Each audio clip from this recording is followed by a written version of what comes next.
Apa yang rusak anak kita? Video call. Tahu bapak video call? Mulai dia dibodoh-bodohi sama cowoknya.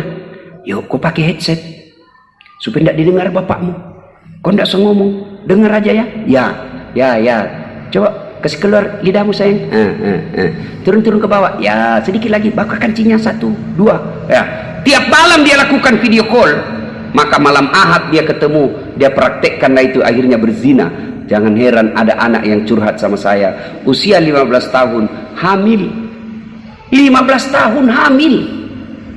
Saya bilang, gimana caranya? Kau masih kecil, di mana kau lakukan? Tidak mungkin kau masuk hotel usia di bawah umur. Tidak mungkin kau bisa dikasih izin. Apa dia jawab? Tidak di hotel Ustaz. Penginapan bukan, di mana?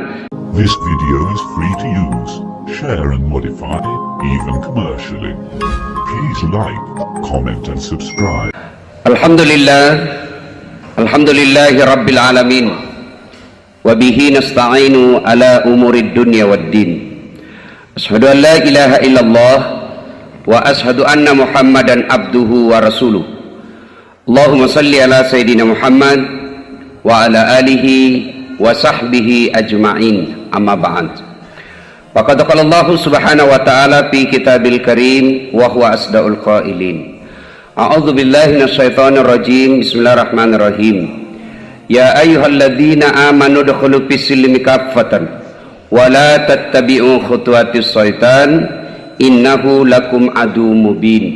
Wahai orang-orang yang beriman, masuklah engkau ke dalam Islam secara sempurna dan janganlah engkau ikuti langkah-langkah setan, karena sesungguhnya setan itu musuh yang nyata bagi kalian. Dalam sebuah riwayat dijelaskan, Rasulullah sallallahu alaihi wasallam selepas sholat subuh bertemu dengan iblis, setan. Lalu Nabi bertanya kepada iblis ini, wahai iblis, apa itu yang ada di tanganmu? Iblis menjawab, kau lihat sendirilah. 1, selimut. 2, tepung. 3, paku. Lalu Nabi bertanya, kau gunakan untuk apa itu iblis? Ini selimut, saya mau pakai subuh hari. Saya mau jebak itu umatmu. Makanya kalau subuh, azan subuh, kita makin nyaman tidurnya. Kenapa? Kita masuk dalam selimutnya iblis. Selimutnya iblis masih bisa kita lawan dengan basmalah. Salatu khairum minan naum. Makin sejuk, maka kita baca a'udzubillahi minasyaitonirrajim, lari. Tapi iblis yang sangat susah diusir, istri. Begitu istri memeluk, apalagi kalau istri baru, sangat susah dilepas pak. Baca basmalah makin kencang pelukannya. Yang kedua, senjata iblis, tepung. Apa itu? Saya mau gunakan ini tepung di matanya umatmu ketika dia dengar tausiah, dia dengar dakwah, maka jangan heran bawaan kita selalu ngantuk. Kenapa? Karena perangkap iblis masuk. Dan yang ketiga, apa? Paku. Itu apa itu kata Nabi? Saya mau sebarkan di majelis-majelis pengajian, Masjid Joko Karian. Itu apa? Supaya mereka tidak betah dalam masjid. Makanya kalau kita dengar kajian itu pak, bawaan kita mau lari terus. Lihat masjid, bawa pintu, mana ini saya, gimana caranya saya bisa. Itu kena jebakan setan, iblis. Kita lihat nanti nih pak, mana yang bertahan. Yang pulang kira-kira kena. Kita lihat saja nanti nih pak, mana yang tahan. Cuma pernah suatu ketika setelah ceramah begini, ada orang tua datang, kau siksa kau nak. Kau siksa saya nak. Kenapa bisa? Dari tadi saya mau kencing. Saya tahanlah karena saya takut dibilangi kena jebakan iblis. Bapak yang mau kencing silahkan keluar duluan. Ibu bapak, saudara-saudara sekalian, ada yang tahu nama-nama binatang yang dijadikan nama surah? Ada? Ada yang bisa sebut? 1 apa? Al-Baqarah. 2, An-Nahl. Apa itu An-Nahl? Lebah. 3, An-Namal. Apa? Semut. 4, Al-Fil. Nah, sudahlah, cukup ini sudah masuk. Dari nama-nama binatang ini ada satu, yaitu sabda Nabi seperti karakternya umat Islam. Apa itu kata Nabi? Masalul mu'minina kamasalin nakhl. Perumpamaan orang Islam itu seperti tawon, lebah. Apa bahasa Jawanya lebah? Tawon ya. Orang Bugis bilang cani. Apa kelebihan tawon? Mari kita lihat satu-satu. Belajar bab tawon, madu. Bapak tahu membedakan cara membedakan madu asli dengan yang palsu. Nah, kalau di Sulawesi Selatan bawa pulang ke rumah, kalau istri di rumah betul-betul ngamuk, nah itu asli madu itu. Ya. Apa sih kelebihan tawon sehingga dijadikan sebuah nama surah? Satu, tawon itu tidak pernah salah makan kecuali makanan yang halal. Tidak mentang-mentang dia orang Jogja, tawon di Jogja makan tahu, makan tempe. Nah, apa yang dimakan? Sari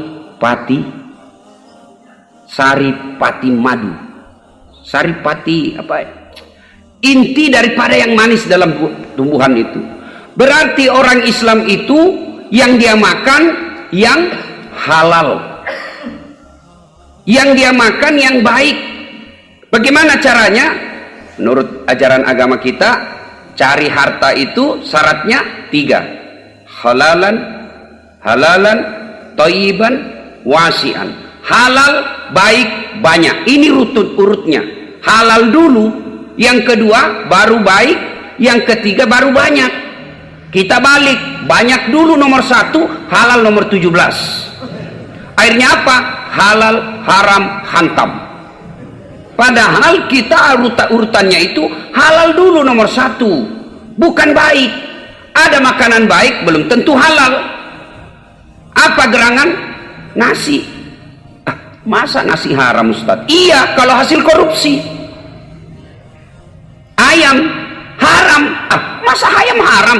Iya, kalau yang potong bukan Islam. Maka ibu-ibu mestinya kembali sekarang makan di rumah. Ibu-ibu dulu kalau suaminya mau pergi kerja kan dikasih rantangan. Sekarang mana ada ibu-ibu yang mau kasih rantang sama suaminya kalau mau pergi kerja? Ibu-ibu sekarang kan umumnya mau praktis. Sore ditelepon lah kita, mau pulang Pak, mau makan apa? Bangga kita, waduh hebat ini istri saya mau masak. Ternyata apa? GoFood, GoGrab. Akhirnya apa yang terjadi? Makan yang kita makan sekarang tidak dijamin kehalalannya. Betul ayam, tapi siapa yang potong? Hati-hati, banyak orang potong ayam sekarang nipu-nipu. Saya pernah lihat di Makassar potong ayam, 40 ayam dia potong, ternyata dia cuma bilang Bismillahirrahmanirrahim kali 40. Yang lainnya dia tidak baca basmalah lagi, satu kali saja Bismillahirrahmanirrahim kali 40. Nah, yang lain dia tidak bismillah, sudah dia bicara tadi sudah kali 40. Hati-hati. Maka sebaiknya makanan kita ini betul-betul halal. Yang pertama halal, yang kedua baik, yang ketiga banyak. Sayang seribu sayang, yang membuat banyak orang sekarang mencuri. Kalau mencuri kecil-kecilan Pak, sekarang mencuri ini bahasanya halus. Koruptor itu halus. Baiknya itu koruptor jangan disebut koruptor, baiknya maling. Maling. Kalau koruptor terlalu keren. Siapa dia bapaknya? Penjara apa? Korupsi. Kan bagus itu dengarnya. Tapi sahabat, kenapa penjara? Perampok, maling. Orang Bugis bilang panga. Nah, berapa banyak orang akhirnya dia menghalalkan segala cara untuk ngisi perutnya.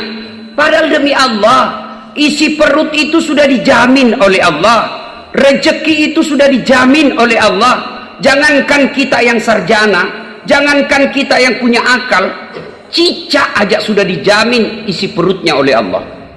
Ibu-ibu saya tanya, apa makanannya cicak ibu? Apa? Nyamuk. Masuk akal enggak? satu terbang, satu di dinding. Masuk akal? Tidak masuk di akal. Satu terbang, satu di dinding. Di mana ketemunya? Mereka tidak punya terminal. Ayo, tapi Allah yang jamin rezekinya. Maka dulu masih ingat kita lagu waktu kita kecil, cicak-cicak di dinding, diam-diam merayap, datang seekor nyamuk. Nyamuk yang datang. Lagu tidak mengatakan cicak lompat ke nyamuk. Setengah mati kasihan itu cicak kalau disuruh lompat. Allah yang jamin rezekinya. Jadi bapak isi perut, tidak usah menghalalkan segala cara. Allah sudah jamin rezekimu. Masih ingat ketika Ibrahim alaihissalam suruh dakwah, ya Ibrahim kau dakwah. Kata Ibrahim alaihissalam, siapa yang beri makan anak-anak saya? Siapa yang beri makan anak turunan saya, istri saya? Kata Allah, saya Tuhanmu yang maha kaya. Ibrahim disuruh belah itu batu. Kau kampak itu batu di depanmu. Kasih kampak, bak. Kampak lagi, cak. Sampai 3 kali. Keluarlah apa? Ulat dalam batu. Ulat dalam batu. Lalu Allah sampaikan kepada Ibrahim, Ibrahim kau lihat itu ulat, tidak ada kakinya, tidak ada tangannya, tidak sarjana, tidak master, tidak punya sertifikat, bisa hidup dalam batu yang sangat keras, kulitnya lembut, batu keras, tapi bisa hidup dalam batu. Siapa yang jamin? Saya Tuhanmu yang maha kaya. Coba sayang, 1000 sayang Pak. Kita menghalalkan segala cara dalam cari nafkah. Akhirnya apa? Halal, haram, hantam. Allah begitu sangat mewanti-wanti umat Islam sehingga Allah berikan pelatihan makan halal. Tidak ada umat yang diberikan kecuali umatnya Muhammad SAW dalam pelatihan memilih makanan halal. Apa itu? Bulan suci Ramadan. Coba bulan suci Ramadan, jangankan yang haram, yang halal saja mampu kita tahan. Contoh, adik-adik sekalian, air putih halal atau haram? Air putih halal atau haram? Haram. Kalau siang hari Ramadan, malam halal. Cuma ada mahasiswa saya dibilang, Ustaz, kalau kumur-kumur halal atau haram? Haram. Masa Ustaz? Iya, saya lihat kau tadi kumur-kumur 3 kali kau kasih masuk, cuma 1 yang keluar. Bapak Ibu, istri di rumah halal atau haram? Istri di rumah halal atau haram? Haram kalau siang hari di bulan suci Ramadan. Lalu ini bilang, Ustaz, kalau malam halal atau haram dengan istri? Halal. Halal atau haram? Haram. Kenapa? Pacarmu tetap haram. Orang Islam itu sangat terpelihara. Ramadan aja mampu kita jaga yang haram-haram, yang halal-halal, apalagi yang haram. Tapi sayang, 1000 sayang, betapa banyak kita akhirnya nanti terjerembab masuk neraka gara-gara tidak bisa memelihara dirinya dari makanan dan minuman yang haram. Yang banyak membuat kita makan barang haram apa? Dagang. Itulah sebabnya Pak, para nabi dan rasul sebelum dilantik, dideklarasikan jadi nabi dan rasul, ada 2 pekerjaan para nabi dan rasul usia remajanya. 1, gembala. Kenapa pengembala? Ada sifat sabar di dalamnya. Coba lihat kalau bapak jadi gembala, kambing 1 lari ke kanan, tangkap yang kanan, lepas yang kiri, tangkap yang kiri, lari lagi yang kanan. Harus ada sabar. Jadi kalau ada pejabat tidak sabar, tidak cocok itu. Maka saya tidak setuju. Beberapa hari yang lalu ada yang bilang, selama ini selama ini saya sabar, selama ini saya diam, selama ini saya anak, maka sekarang saya lawan. Itu mestinya tidak bisa ngomong seperti itu. Ngomonglah seperti Rasulullah ketika di Taif, dilempari, dimaki, datang malaikat Jibril menawarkan bantuan. Ya Muhammad, keterlaluan mereka ini orang-orang Taif, saya diperintah Allah untuk hancurkan mereka. Coba kalau Rasulullah apa jawabannya? Saya diperintah Allah untuk hancurkan mereka. Kata Jibril, kau berdoa saja, saya hancurkan mereka ini. Apa jawaban Nabi? Hancurkan? Tidak. Nabi jawab, ya Jibril, kalau Allah ingin mengabulkan doaku hari ini, saya berdoa kepada Allah, ya Allah, berikan mereka hidayah. Mereka begini karena mereka tidak tahu apa yang aku bawakan untuk mereka. Ibu bapak saudara-saudara sekalian, makanan dan minuman yang haram, orang Islam mampu menapisnya, mampu mengendalikannya. Yang membuat kita banyak makan makanan yang hiram, dagang. Coba lihat Nabi. Setelah kita lanjut, yang pertama tadi adalah pengembala. Naik pangkat, makin besar, makin dewasa. Apa pekerjaan berikutnya? Adalah pedagang. Rasulullah seorang pedagang. Apa jadi pedagang? Tujuannya menjadi jujur. Jadi para pejabat, dua modalnya yang harus dimiliki ketika ingin menjadi pejabat. Yang pertama sabar, yang kedua kejujuran. Dagang itu sangat berpeluang memakan makanan haram. Itulah sebabnya dijelaskan dalam Al-Quran, wa ahallallahu bai'a wa harrama riba. Allah halalkan jual beli, Allah haramkan riba. Dagang, biasa kita lihat kan pedagang bensin, ditulis bensin murni, padahal dicampur minyak tanah. Begitu diprotes, kenapa kau tulis bensin murni? Apa dia bilang? Kan istriku namanya Murni. Manusia bisa kau tipu, tapi Allah maha tahu. Asli ndak? Asli, benar asli, padahal palsu, haram. Bisa jadi kita dapat untung ratusan ribu, tapi ratusan ribu itulah yang membuat anak cucu kita berantakan. Kenapa? Yang dia makan barang-barang haram. Maka coba lihat anak-anak pejabat Pak yang korup, yang maling, menghalalkan segala cara. Biasanya 3 anaknya, 1 pengedar, 1 penghisap, yang cewek kawin lari di bawah bandar. Gitu. Yang kedua, kita belajar bab tawon. Yang kedua, tadi yang dia makan yang baik-baik. Yang kedua, apa yang dikeluarkan oleh tawon? Tadi dia makan saripati. Yang kedua yang dikeluarkan apa? Madu.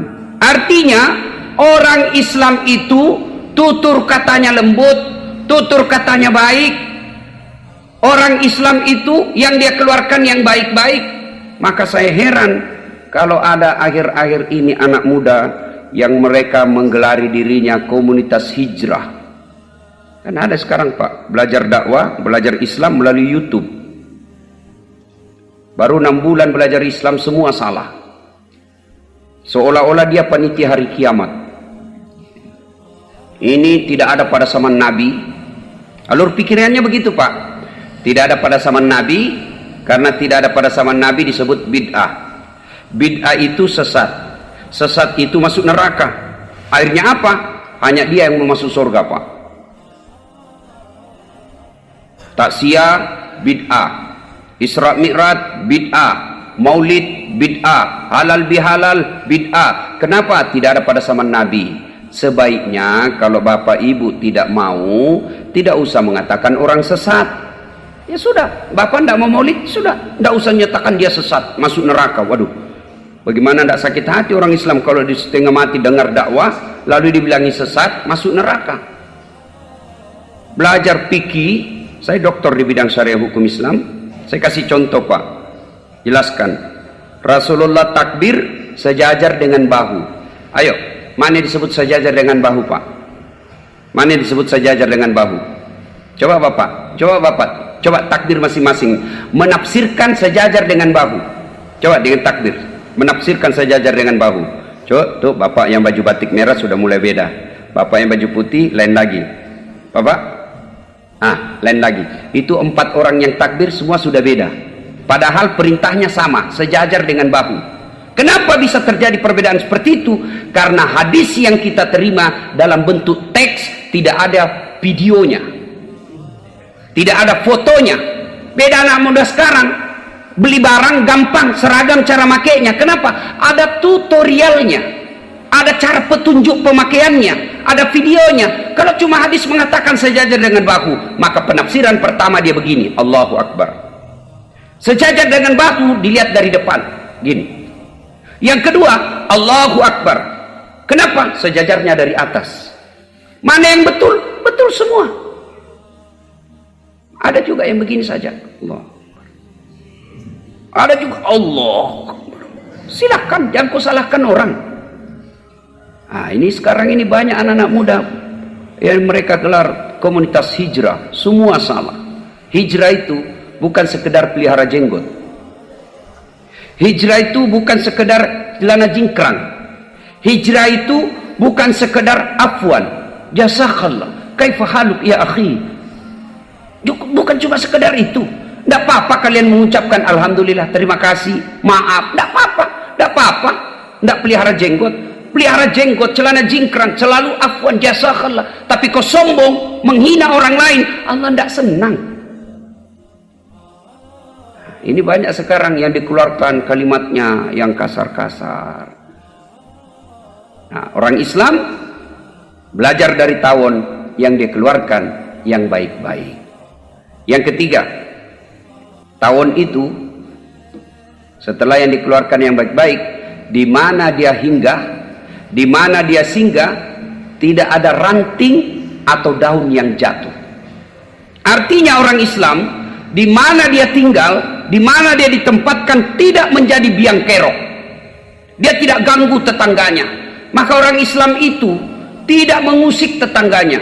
Begitu dipeliharanya bertetangga ini, sehingga Nabi pernah kumpulkan sahabat. Lalu Nabi bertanya, "Atadruna manil muflis?" Saudara-saudara sekalian, kau tahu siapa yang bangkrut? Yang tidak puasa ya Rasul, dia puasa. Yang tidak sholat ya Rasul, dia sholat. Yang tidak tahajud ya Rasul, oh dia tahajud, sholat sunnahnya baik. Yang tidak bayar zakat ya Rasul, dia bayar zakat. Yang tidak haji mungkin ya Rasul, dia haji, bahkan tiap tahun dia umroh. Lalu sahabat berkata, kalau gitu siapa ya Rasul yang bangkrut? Nabi menjelaskan, jarusu wa khati'ur rahim, tetangga yang jahat sama tetangganya dan dia memutuskan persaudaraan. Maka saya heran kalau orang rajin sholat jamaah tapi jahat sama tetangganya, itu belumlah orang karakter orang Islam yang baik. Begitu pentingnya kita memelihara kelakuan kita kepada tetangga. Coba lihat, dalam hadis kan dijelaskan, orang yang bertetangga lalu dahan dan ranting pohon tetangga melewati pagar. Misalnya bapak nih tanam mangga, lalu begitu ranting atau dahannya mangga yang kita pelihara nyebrang ke tetangga, maka buah yang menyeberang ke tetangga adalah halal dan miliknya tetangga kita. Langsung anak mahasiswa saya bertanya, Ustadz bagaimana kalau istri menyeberang pagar? Kalau istri tetangga nyebrang pagar, oh lain itu ceritanya bos. Bapak saudara-saudara sekalian, orang Islam yang baik itu tidak mengganggu tetangga, yang dia keluarkan yang baik-baik, dimanapun dia hinggap tidak mengganggu orang lain. Maka orang Islam itu pantang menjadi perusak lingkungan. Yang keempat, karakter binatang itu tawon.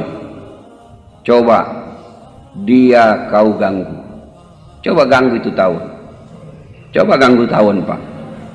Saya ingat waktu saya kecil dulu nonton filmnya Mickey Donald, ya itu kalau dia ganggu itu tawon, terbang Pak, sudah lari ditungguinya, sudah masuk ke sungai air ditungguinya. Artinya orang Islam itu pantang cari musuh. Tapi kalau diganggu, jangan kau coba ganggu orang Islam. Pribadinya belajar dari Rasulullah. Rasulullah dihina, Rasulullah dimaki, Rasulullah dilempari, Rasulullah diludahi. Kalau pribadi Rasulullah dihina, beliau tidak pernah melakukan perlawanan. Abu Lahab hampir tiap hari menteror Rasulullah di rumahnya. Istri Abu Lahab menteror Nabi depan rumahnya dengan melemparkan duri-duri, menyebarkan kotoran-kotoran onta. Tapi Nabi tidak pernah melawan. Nabi tidak pernah menghina orang yang menghina diri Rasulullah. Tapi kalau agama Islam yang dihina, Nabi tidak ragu-ragu, keluarkan pedang, perang. Itulah pribadi orang Islam. Kalau kita terbalik sekarang Pak, kita dihina, dimaki-maki, pencemaran nama baik. Apa nama baik? Namamu aja sudah jelek. Ayo, pribadi kita dihina langsung marah. Begitu agama kita dihina, tidak usah kau urus, itu urusan ulama. Kan kita yang banyak begini. Coba lihat, kalau kita tidak punya kecintaan kepada agama, saya kasih contoh sederhana. Contoh saja ini. Ada anak muda hijrah, girahnya kepada Islam luar biasa. Ada juga ustadz, baik agamanya, dalam arti ibadahnya kuat, tapi kepekaan sosialnya rendah. Tiba-tiba datang anak muda, Pak Ustadz, itu udah di komplek kita ada bangun warung.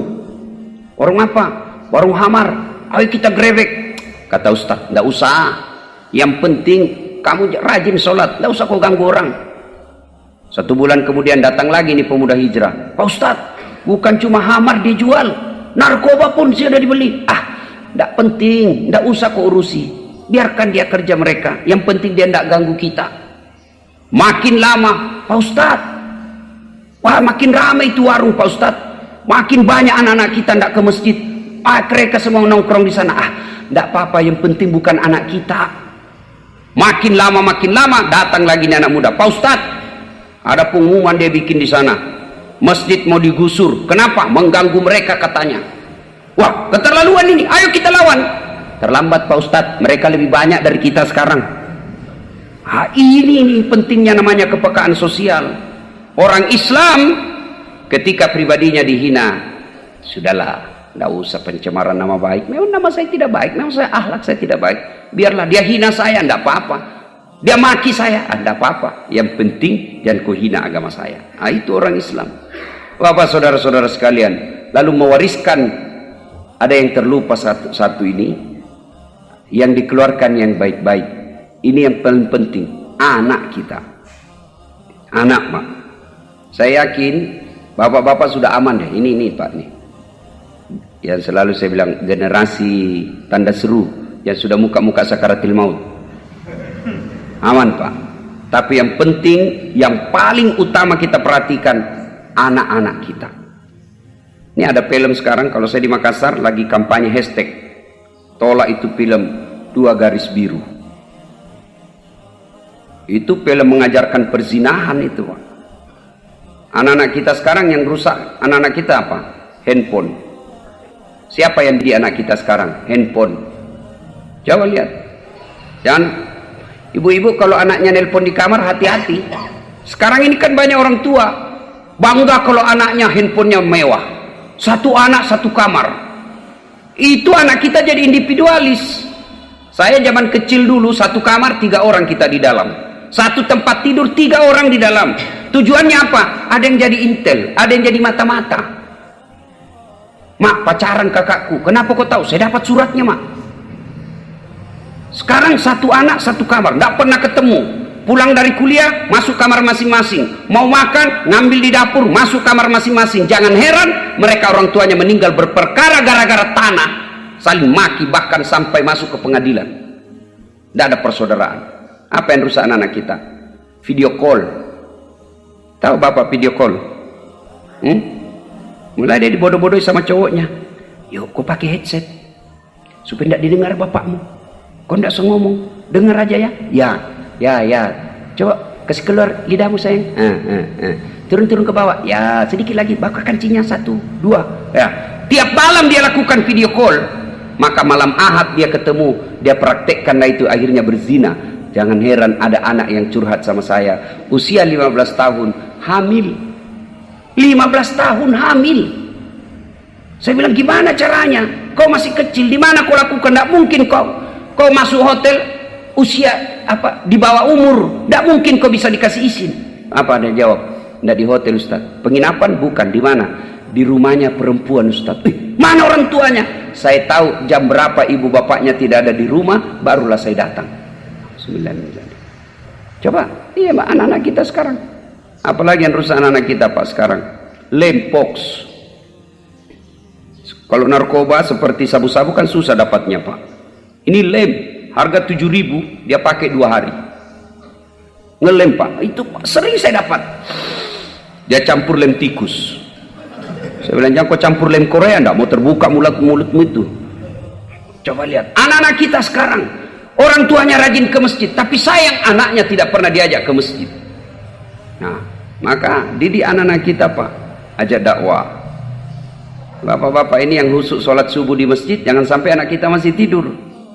Makanya yang baik itu ketika bapak bangun, ajak anak kita ke masjid. Sudah diajak Ustaz, sudah mau, ya sudah, serahkan kepada Allah. Kalau bukan hidayah dari Allah, apa boleh buat? Yang penting kewajiban orang tua mendidiknya. Masih ingat kisahnya Nuh alaihissalam, sampai usia sakaratil maut anaknya pun masih diajak terus, kau naik perahu nak, kau naik perahu, tidak mau ditarik terus. Artinya mendidik anak itu tidak cukup 1-2 kali diberitahukan, sampai dewasa pun, bahkan sampai setelah menikah pun orang tua tetap punya kewajiban untuk mengingatkan dan memberikan nasihat kepada anak-anaknya. Ibu bapak saudara-saudara sekalian, pada akhirnya kita simpulkan kembali, masalul mu'minina kamasalin nakhal, perumpamaan orang Islam itu seperti tawon. Apa kelebihan dan keutamaan tawon menurut bab tawon? Satu, yang dia makan yang baik-baik, halal dan baik. Yang kedua, yang dia keluarkan yang baik-baik, tutur katanya tidak mengganggu orang. Yang ketiga, yaitu yang di mana saja dia hinggap tidak pernah mengganggu orang, maka orang Islam tidak pantang menjadi biang kerok dan merusak lingkungan. Dan yang keempat, jangan jago coba-coba kau ganggu tawon. Kalau kau ganggu, maka dia hancurkan hidupmu. Orang Islam tidak mencari-cari musuh, tidak mengganggu orang lain, tapi ketika agamanya diganggu, maka disitulah semangat jihadnya akan muncul. Inilah tausiah kita, mudah-mudahan ada manfaat. Sebelum saya akhiri, saya Das'at Latif. Sehari-hari saya dosen di Universitas Hasanuddin, Fakultas Ilmu Sosial Politik. Nama lengkap saya Dr. Das'at Latif, SSOS, Sarjana Sosial, SAG, Sarjana Agama, MSI, Master Science, PhD, Philosophy of Doctor. Di Sulawesi Selatan, saya Ketua Ikatan Dai Muda Profesional Sulawesi Selatan, diundang pagi ini ke majelis, saya lupa apa nama majelisnya, Mutia apa ya? Nah, ya, di UGM Masjid. Insya Allah sebentar saya diminta untuk isi subuh ini. Saya banyak mendengar dan melihat berita-berita yang spesial tentang masjid ini, dan ternyata betul apa yang saya dengar dan saya lihat di medsos. Sholat subuh di sini layaknya sholat Jumat. Di Makassar ada juga masjid yang begini, tapi yang membedakan di sini ibu-ibu juga ramai. Alhamdulillah. Kalau ibu-ibu ngurus suami dengan baik, ngurus anak dengan baik, tidak menghalalkan segala cara, rajin dengar dakwah, kemudian pergi sholat jamaah di masjid, rasa-rasanya tidak ada alasan malaikat untuk menyeret ibu masuk ke neraka. Tidak ada alasan malaikat menyeret ibu keluar dari surga. Alhamdulillah nih ibu-ibu nih, ya. Kalau ibu-ibu yang lain kan jarang datang ke masjid. Nah ini, meskipun ada juga ustadz yang mengatakan dilarang perempuan ke masjid.